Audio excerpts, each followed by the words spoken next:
It's a great honor not only to be here, but to be alive. Thank you. Thank you. A lot of young people here. That's really impressive. They don't tell me what happens to the older people. You've noticed they just keep disappearing? And nobody says anything.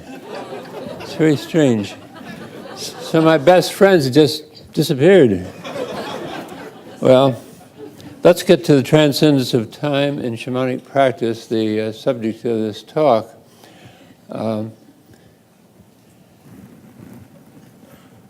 Going outside of time is a central aspect of shamanism, and doing it at will, going outside of time. And it is done, as you know, sometimes by things like ayahuasca, which is where I got my start in a few decades back. But it's done all over the world generally by sonic driving in most shamanic cultures. And sonic driving can be like the click sticks of the Australian Aborigines. More commonly, it's the drum as used in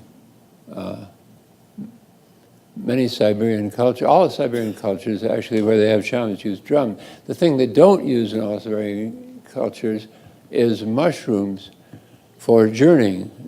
Most shamans have tried it, but when it comes to journeying, they don't want to be possessed by the spirit of the mushroom. They want to just go to get to work. Because the spirit of the mushroom can be so strong that it actually interferes with the shamanic journey. In Mongolia, they don't know anything about Amanita muscaria, and also in southern Siberia. In northern Siberia, there's more knowledge of it, but it's not typical of the shamanic journey. The drum. So I could talk a long time. I'm going to be short, though, because it's a big subject.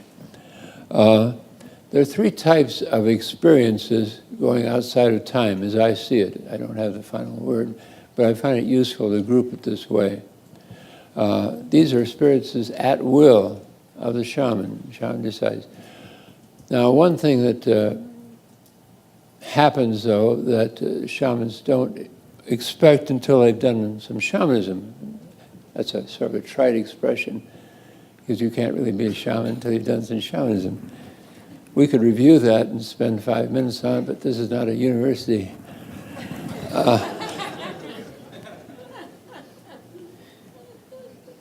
When people make shamanic journeys, they do it in most cultures to sonic driving. That is, going at a beat of the drumming, which we'll just have a brief demonstration of at the end. They go through with the help of sonic driving, which is typically in the theta range of EEG waves. And in some cultures it's called the magic drum because it looks very simple, but you find it even in southern Chile as being the way the indigenous shamans use it, as well as in the Arctic and many other places. The sonic driving can even be done inside the head with the mouth harp or the musical bow. And when I was with the Shuar in Ecuador starting in 1956, shamans could look like they're doing nothing, but they were hearing the beat inside their heads without disturbing the rest of the household. These were ones who also used ayahuasca. They knew both techniques. I'd love to talk more about that subject of the mouth harp, but I can't. No time. No time. It's so appropriate here.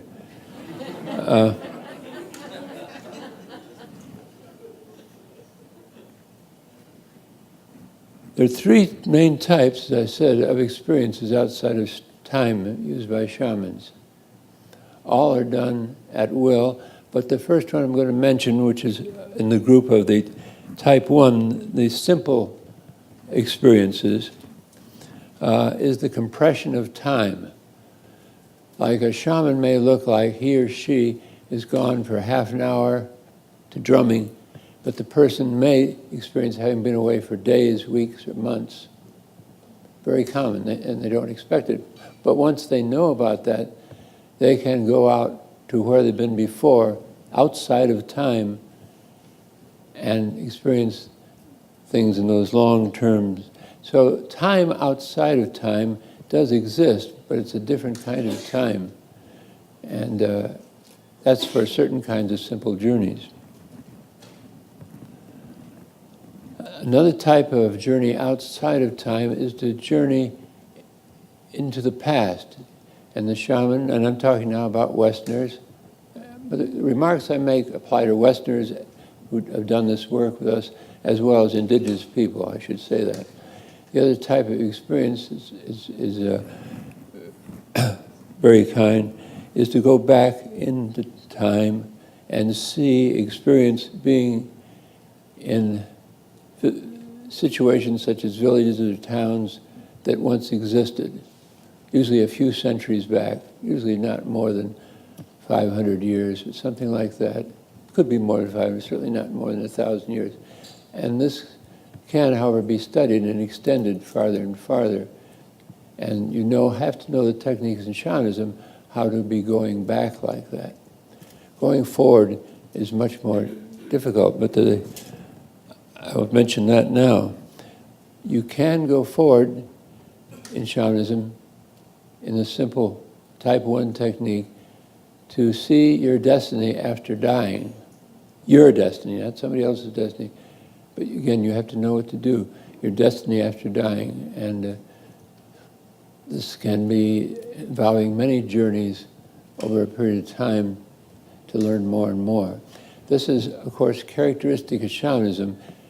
Basically, shamans are not embracing a religion, such as about incarnation or so on.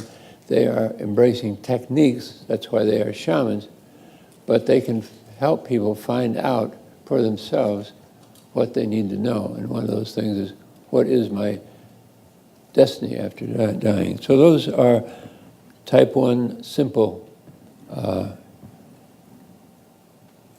experiences. Type 2, I call simultaneous experiences. The most famous type 2 thing is the dream time, the Australian Aboriginals. It's puzzled many, many people. It's a great topic because Australian Aboriginals who are not citified, and even some of those know, but the ones that really have gone through the initiations, where they really learn important things which we cannot discuss, they're secret. But who have gone through the initiations, those people are simultaneously in the dream time and the ordinary time. And they can go back and forth any time, just talking to you or being by themselves. It's all going on. The dream time, which is the origin of all things, also is still going on simultaneously. It's been a hard concept for Westerners to grasp. But it goes on simultaneously and can be entered at will by the Australian Aboriginal, who still is traditional.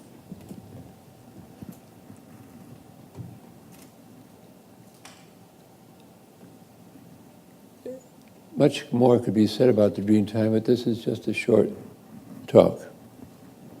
Type 2 then involves simultaneous experiences such as the dream time of the Australian Aboriginals, but it also involves something for all real shamans, and that is being in two realities at the same time, emerging, which is another name for union, but it's more precise than union, in my opinion.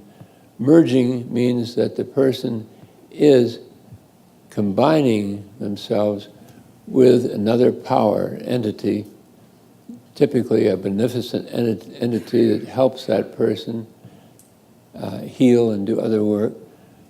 And that is, still the person is also partly here in this world. And so choosing to be merged, being in that other reality, timelessness, that reality also in some peoples is called the only true reality. When I was with the Shuar in Ecuador in the 50s and 60s, they emphasized that the reality that could be trusted was that other reality, and that this one was just lies. There are nicer ways to say it, but that's the way they put it. And in other cultures, they'll say that's where truth is, not in history. So it's important, if one wants to gain shamanic knowledge, to discover truth through that technique of merging with the ones who really know, who are the deities, not official deities, but ones you find for yourself that will merge with you, and you can see through their eyes and be one with them. That's simultaneous type 2. Finally, there's type 3, which is ecstatic cosmic union.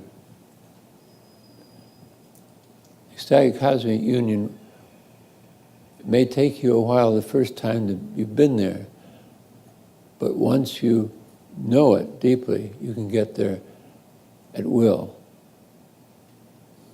This is all with sonic driving. It's actually amazing. When I first was reading about shamanism, everywhere there are pictures of shamans with drums here, drums, and nobody had ever taken seriously the drum, even in anthropology, except as an adornment, as a costume or something like that. So, of course, when I ran out of ayahuasca, this was many, many years ago, when it was legal, by the way, everything was legal at the beginning. In the beginning, let there be light. So I experimented finally with drumming, and lo and behold, without experience, it worked. And that's how we built our workshops. Just as my other friends have developed things like breath work to get there. There are different ways now to get there. So type 3 and type 2, type 3 is the cosmic union, ecstatic cosmic union. Type 2 is simultaneous. Those two things can be entered easily, rapidly, at will. Even cosmic union. Once you've been there, know how to be there, you can go right there. I mean, I could go there in 5 seconds if I wanted to. Not fully, because I wouldn't want to come back, actually.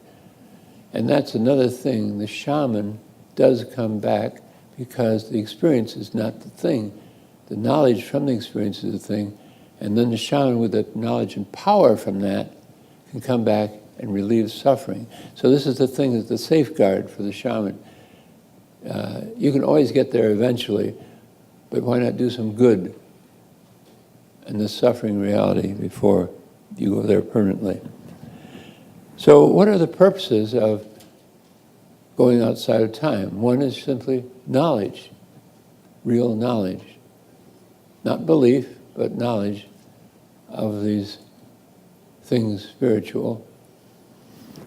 Secondly, going outside of time to get help for healing, shamanic healing, or divination, answering people's questions. Because when you go outside of time, you can bring back these powers temporarily, merged with you, to actually do the work. You can take the credit for it, of course, which I, of course, would never do. But no, seriously, if you get your ego involved in this, you haven't gotten the message, because it's all out there for us to benefit from, and shamans just are intermediaries. So I want to just re-emphasize that shamanism has this to offer, to go outside of time at will. It's easy for type 2 or type 3. Type 1, so-called simple experiences, it's harder to do it. Well, you do it, but it takes more time. Now, I'm going to ask Susan McCulkey, who's the executive director of our foundation, to open my bag and pull out a couple things. Open your drum bag, we're just going to have a few beats on the drum. To do this work seriously, it takes a lot more. There's what I call the shamanic state of consciousness, and shamanic state of consciousness involves learning the methods of the shaman as well as altering your minds. Now, I can tell you, for example, I can tell you right now, I see some questions out there. But we're not ready quite for those questions. This is wonderful, by the way. It's comfortable. It's a standby for our people. They don't buy it. We don't make them, but somebody else makes them. But because the shaman wants to cut out all this extraneous stuff, ordinary reality, which is real, but it's not the reality that we work with. And so, work in darkness. We work with the monotonous beat. And if you could just demonstrate for don't expect anything to happen. This is for uninitiated people. This is just drum beating. But just 20 seconds of the beat.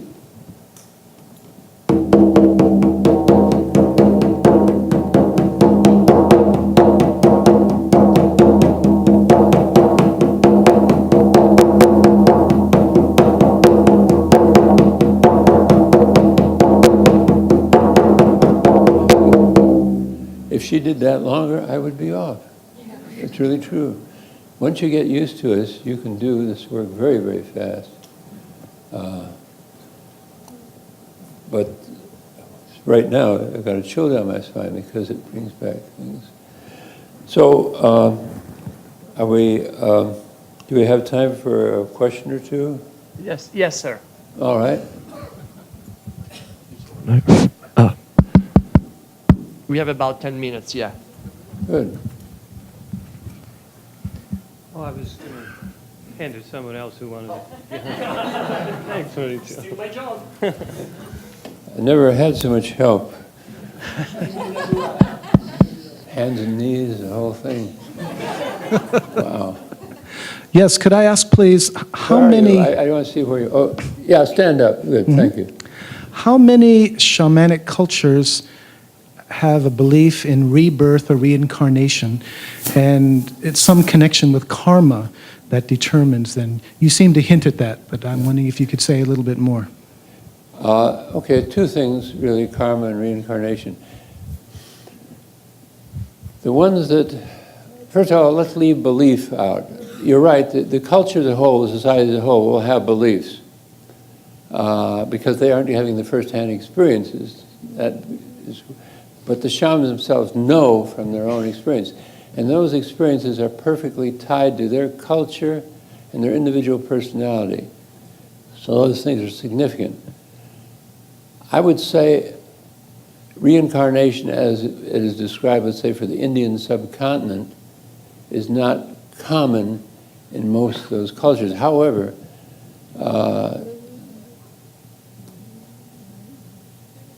it's not that simple.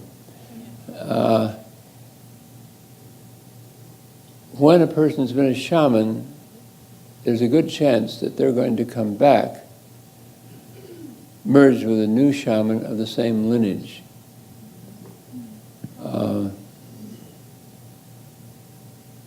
If they're Inuit, their very name usually is a name of someone in the family whom they idealize, and it is emerging. If they're do shamanism, they're emerging with that spirit. So it's not really nice like India, a nice, neat thing. There are many other shamanic cultures where, like the Shuar that I lived in Ecuador, that didn't apply for having to do shamanism. It did apply for some other things that happened in their culture, getting connected with an ancestor, but for getting into shamanism, you just had to pay an existing shaman, buy the spirits, and go home, which may sound very tawdry, but you find a lot of shamanic culture that way, particularly in the Amazon. Now, the other part was, besides caste, Karma? Karma, yeah. I would say, without calling it karma, this is very widespread. the belief, if spiritually you go bad and use your powers to do harm, let's say, as in sorcery, that's an extreme case. If you're a properly trained shaman, your powers will not stay with you. They'll get disappointed in you. And they won't punish you, but they'll just leave. And you'll be left holding the bag with probably a lot of enemies out there waiting for you. And usually in that situation in the Amazon where I was, about a year and a half before the person died, they could cause a lot of trouble meanwhile. So likewise, in Asia, you'll find the shamans wearing brass mirrors. And the idea there is that whatever is being attacked, they use brass mirrors for various things, but if they're being attacked, it will bounce back, and that will be bad karma, if we use those terms, for the person doing it. So there's definite ethics on this. Susan has written a nice article on the ethics of shamanism that's in our journal, Shamanism. If you go to our website, you probably can find the article. So I have a question regarding the drum and the tempo. You said something, it affects something with brainwaves. I just would like to hear more about that. Yeah. In my book, The Way of the Shaman, I talk a little bit about it. Tests were done by a man named Andrew Neher, N-E-H-E-R. His name is in my bibliography. Using drumming and seeing how it affected brain waves. I did some work too, hooked up to electrodes.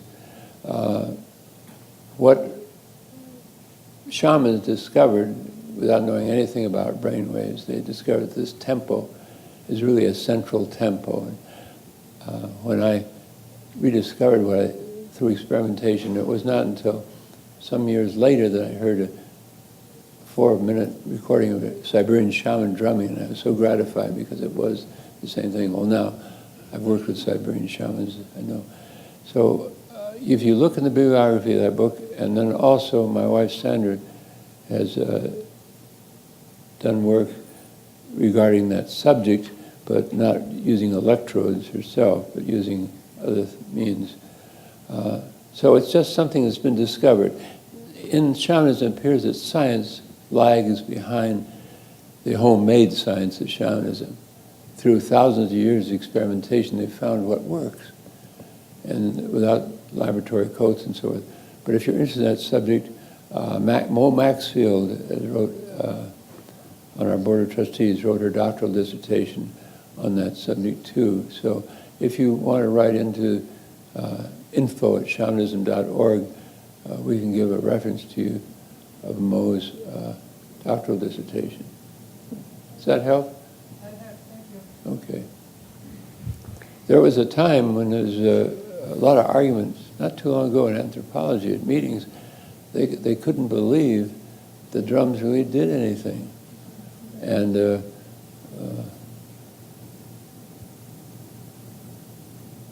was, finally the case was won, but they thought they were just part of the adornments. And the sessions of the shamans were performances. It's now taken seriously. Something else, or are we running out of time? We have time for one question. Okay. Possibly two, yes, please. Oh, I have a question about the link between the shamanic drums and the state of consciousness it puts you in, and the state of consciousness you would be through meditation. Is it similar, or do you have an opinion about that? Well, I'm interested in. On most everything. Okay, I'm happy to. I'm interested to hear it. I'm not always right, of course, but that's an old man's privilege. One more? No, I haven't answered the question yet.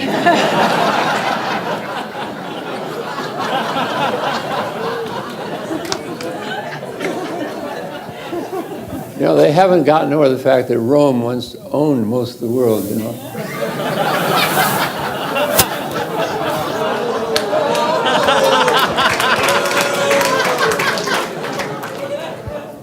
Anyway, just to deal with your question to the best of my ability, one time I was hooked up to EEG equipment and drumming was done. And the man that did the work, who never published the results, and later, in fact, denied it, but in 6 minutes, my brain waves had reached the point that it was taking, he worked with a Japanese Zen master, it took them about 6 hours to get to that state.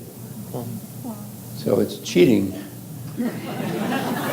And you're not trying to get the same thing. It's not like if you're after no mind, it's not that. It's objective. But pretty exciting stuff. But now, do I get one last one? Yes, please. And The next one is on me. do you think the Pope would think it's all right to do? Let me call him. Yeah, yes, you can have another one, yes. Yes, Okay. okay. He said yes. Oh, thank you. Okay. Do you want to go on the road with me? Actually, I don't go on the road anymore. What is the next question? You tell us. Will you talk a little more about the difference in objective that you just articulated? Okay. First of all, I'm not qualified. I've never done things like insight meditation, so I'm not qualified to make the comparison. What I always tell people, if you're an expert in that, and then become an expert in shamanism, then you're the person to make the bridge. So I really cannot compare it. All I know is not the same objective. I've had no mind for many years now without any effort whatsoever. And I'm looking forward to that final destiny. I think the reports are quite good if you do things right.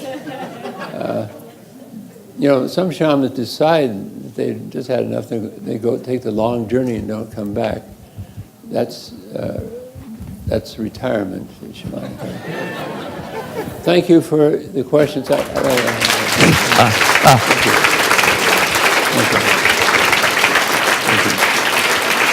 Thank you. Thank you, Michael. Yeah, pleasure.